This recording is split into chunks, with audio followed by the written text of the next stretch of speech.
My phone doesn't ring much after midnight anymore. When you're 64 and retired, the world mostly leaves you alone after 10 o'clock. So when I heard it buzzing on the nightstand at 2:37 a.m., I knew before I even picked it up that something had gone wrong somewhere. It was my granddaughter, Lily, 14 years old. She was whispering so quietly I could barely hear her over the sound of my own heartbeat. "Grandpa, I need you to come get me. Please don't tell Mom." I sat up in the dark. "Lily, where are you? What happened?" "I'm at the Ridgewood police station." Her voice cracked on the last word. "Uncle Dennis brought me here. He's saying I stole money from him. But Grandpa, I didn't. I swear I didn't. And the officer here, he keeps talking to Uncle Dennis like they're old friends. Nobody will listen to me." I was already out of bed, reaching for my pants on the chair where I'd left them. "Don't say another word to anyone. I'm on my way. I want to tell you something about myself before I go any further because it matters. My name is Frank Dolan. I spent 31 years as a county prosecutor in Oregon, retired 6 years ago after a surgery that convinced me my body was trying to tell me something. I know how police stations work. I know how people with the right phone numbers can make a situation bend in directions that have nothing to do with the truth. And I know that a 14-year-old girl sitting alone in a precinct at 3 in the morning with no parent present is exactly the kind of situation that can go sideways fast if nobody catches it. My daughter Patricia is Lily's mother. She's been married to Dennis Croft for 4 years. I never liked him. That's not me being a difficult father-in-law. I tried with Dennis, I genuinely did. But there was always something in the way he operated. The casual name-dropping, the way he talked about money like it was a scoreboard. The subtle comments he made about Lily being too sensitive or dramatic whenever she pushed back on anything he said. Patricia saw a stable man who could provide, after 8 years of struggling as a single mom after her divorce from Lily's father. I understood why that mattered to her. I just wished she'd looked a little harder at what was underneath. I drove 15 minutes through empty streets to the Ridgewood precinct. I knew the building. I'd spent plenty of time there over the years on various cases. The overnight desk officer was a young woman who looked up when I came in. "I'm here for Lily Croft. She's my granddaughter. She's 14. She was brought in without a parent or guardian being notified. I want to see her immediately." The officer reached for the phone.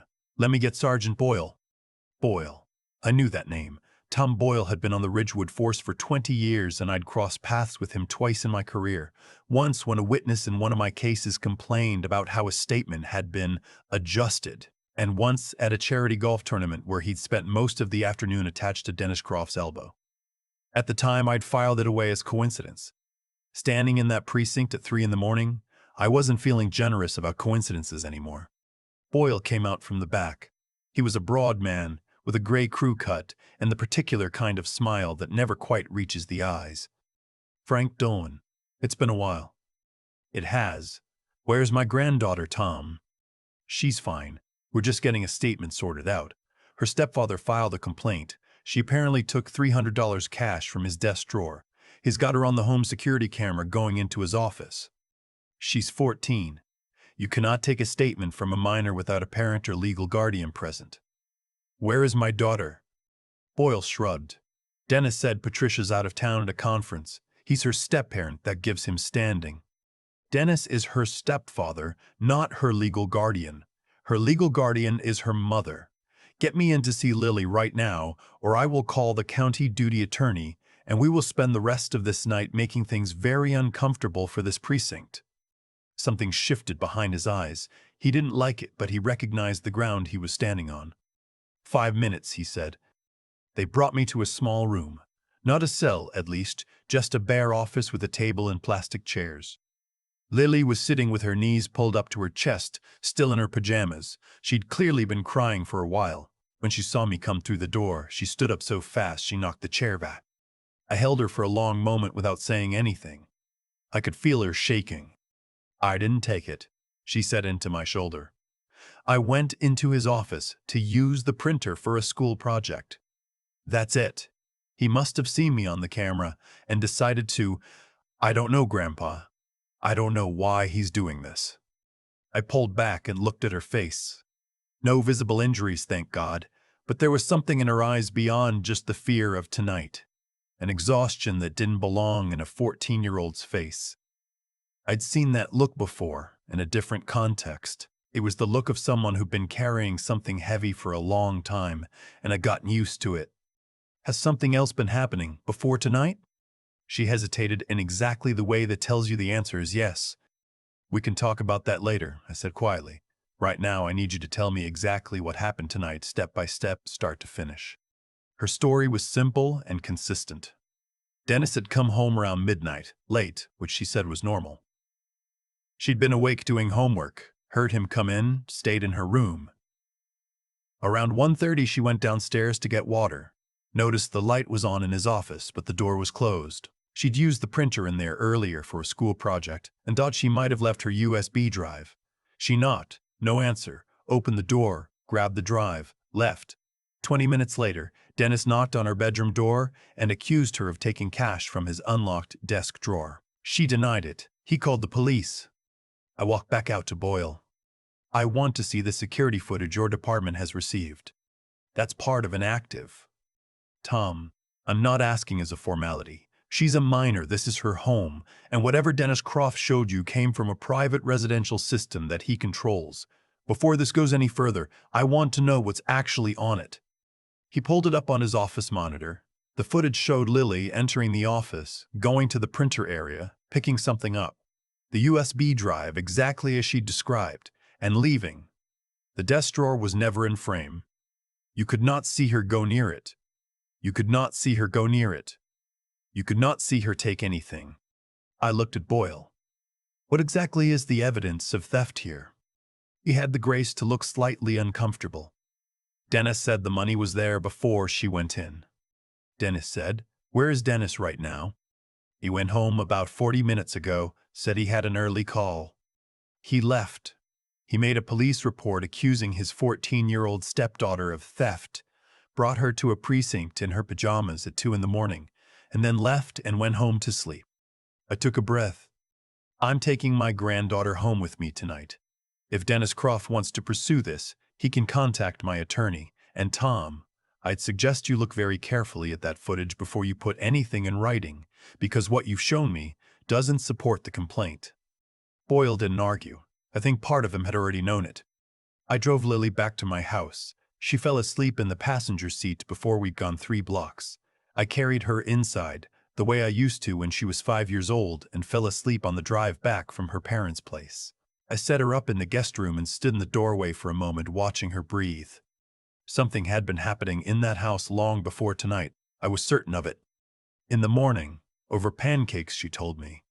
It had started about a year after the wedding. Small things at first. Dennis making comments about how much she ate, whether she was keeping her room clean, whether her grades were good enough for someone with her advantages. Patricia was traveling more for work, promotions coming one after another, and Dennis was home more often. When Lily pushed back on anything he said, he didn't yell. He got quiet and cold and found ways to make the next few days miserable in ways that were hard to name. Taking away her phone privileges for minor things, telling Patricia that Lily had attitude problems, and watching Patricia apologize to him on Lily's behalf. Did you ever tell your mom? I tried twice. The first time, she said I needed to give Dennis more of a chance. The second time, she said she couldn't deal with this right now because she had a big project at work. I'd put my fork down. Has he ever touched you, physically? No. She said it quickly, but then added, he grabbed my arm once when I was walking away from him during an argument, hard enough to leave a mark. He said I was being disrespectful. I called Patricia at 8 in the morning.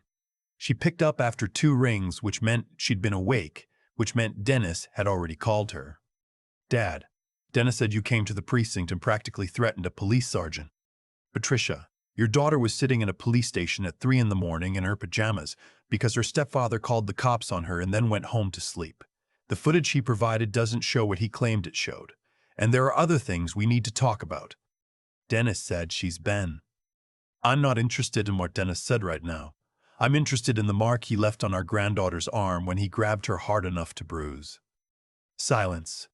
What? She told me this morning. There's a pattern here, Patricia. It's been going on for a year. The control, the constant criticism, and now this. Manufacturing a theft accusation against a 14-year-old girl. You need to come home. She was home by noon. She came through my front door looking pale and tightly wound, and the moment she saw Lily, she pulled her into a hug that lasted a long time. I gave them space. I made coffee. I waited. When Patricia came into the kitchen alone, her eyes were red. Why didn't she tell me? She tried, twice. She flinched. I didn't. I thought she was just having trouble adjusting. I know. Dennis is good at making things look like adjustment problems. That's what people like him do.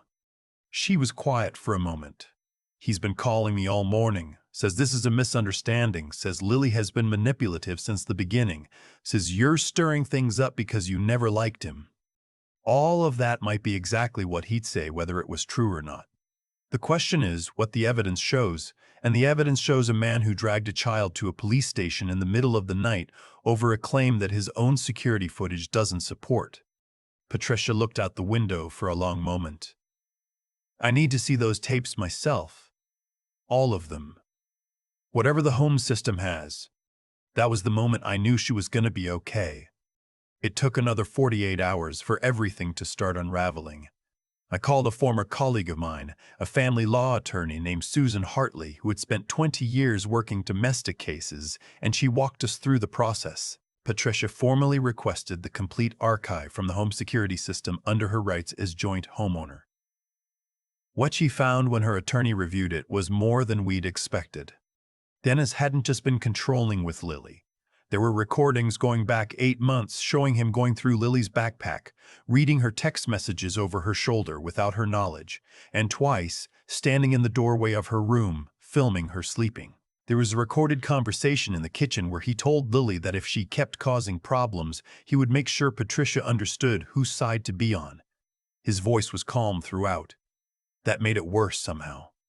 Susan brought everything to a family court judge on an emergency basis. The judge issued a temporary protective order within 24 hours, barring Dennis from the family home and from contact with Lily pending a full hearing.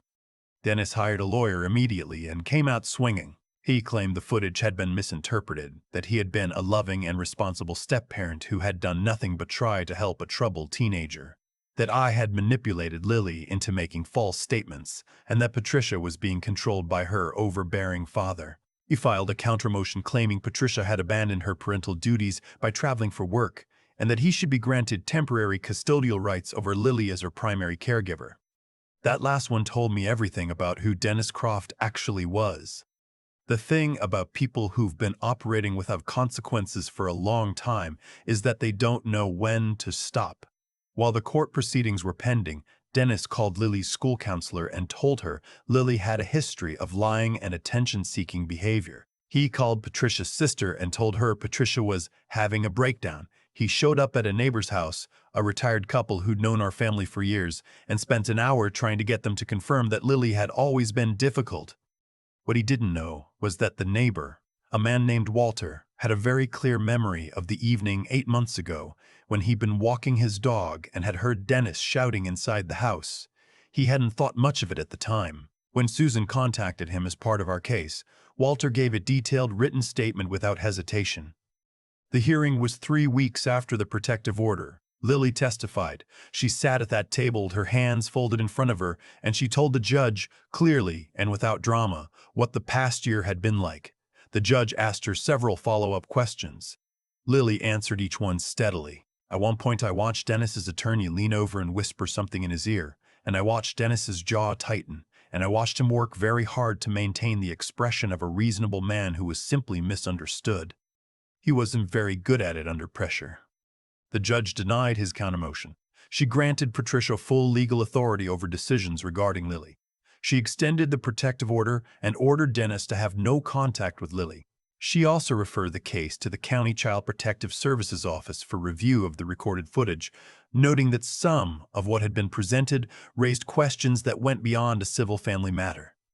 Dennis stood up when the ruling was read and said something to his lawyer that made the lawyer put a firm hand on his arm and sit him back down. Patricia cried in the hallway afterward. Not from relief. Exactly. Relief would come later. This was the kind of crying that comes when you've understood something you wished you'd understood sooner. I put my arm around her and didn't say anything because there wasn't anything to say that she didn't already know. Lily found me sitting on a bench outside the courthouse afterward, watching pigeons fight over a piece of pretzel. She sat down next to me. Is it really over? The legal part mostly, the rest takes a while longer. She thought about that. I keep thinking about all the times I almost called you earlier, like months ago, and I didn't because I didn't want to cause problems. I know. That was wrong, right? I should have called. I looked at her. You were protecting people you love from something they weren't ready to see. That's not wrong. That's just hard. She leaned against my shoulder the way she used to when she was small. I'm going to be a lawyer, she said, out of nowhere. I laughed, a real laugh, the first one in weeks. Yeah, I want to know how to do what you did. Know the rules well enough that nobody can use them against you. The months that followed were uneven in the way that recovery always is. Patricia started therapy. Lily started therapy. Patricia filed for divorce, and the proceedings were contentious because Dennis was Dennis. But Susan was better than his attorney, and the outcome was never seriously in doubt. The Child Protective Services review resulted in a formal finding that was added to the court record. Dennis lost his seat on the board of a local business association when one of the other members, a woman who'd heard about the case through mutual acquaintances, raised the matter formally. He retained his job, for now, but the city has a way of remembering things. Sergeant Boyle was not formally disciplined. I didn't pursue it as hard as I might have. Partly because Lily asked me not to make things bigger than they needed to be, and partly because Boyle had ultimately backed down when I pushed. He'd been sloppy, and he'd been in Dennis's orbit, but I couldn't prove he'd crossed into deliberate misconduct. I filed a written complaint with the department, noting the procedural violations in the handling of a minor, and left it at that. Some things you win cleanly, and some things you just document for the record. 6 months after the hearing, Patricia sold the house she and Dennis had shared and moved into a smaller place closer to mine. Lily got a new bedroom with a window that looks out over a backyard, and she spent one entire Saturday afternoon arranging her desk exactly how she wanted it. I visited on a Sunday in October and found them both in the kitchen, Patricia making soup and Lily at the table, working on something for school. The radio was on. The dog Patricia had finally gotten, a ridiculous-looking beagle mix named Avett, was asleep in a patch of sun on the floor. It was the most ordinary scene I'd ever been grateful to witness. How's the application coming? I asked Lily, pulling up a chair. Good. The pre-law essay is hard. She chewed her pen. I'm trying to write about why I want to study family law, and it keeps coming out either too clinical or too emotional. Write it both ways and see which one sounds more like you. She looked at me. What does that mean? It means the best arguments make people feel something and think something at the same time. If it's only clinical, nobody cares. If it's only emotional, nobody trusts it. She turned back to her essay, and I watched her write for a moment. This girl who'd called me in the dark from a precinct waiting room, who'd spent a year carrying something alone because she didn't want to hurt anyone, who'd sat in front of a judge and told the truth clearly enough that the judge hadn't needed to ask twice. Patricia set a bowl of soup in front of me without being asked. You doing okay, Dad? Better than okay. And I meant it. Not because everything was clean and resolved. It wasn't. Not completely. Patricia still had hard nights. Lily still had moments when something small would trigger the old anxiety, and she'd go quiet in a way that reminded me of the girl I'd seen in that precinct. Dennis still existed, somewhere, being Dennis. But here in this kitchen, on a Sunday afternoon in October, my daughter was making soup, and my granddaughter was writing about justice with a chewed pen, and the dog was asleep in the sun. Sometimes that's what winning looks like. Not a courtroom gavel. Not a sentence announced in a formal voice. Just an ordinary Sunday afternoon where no one is afraid.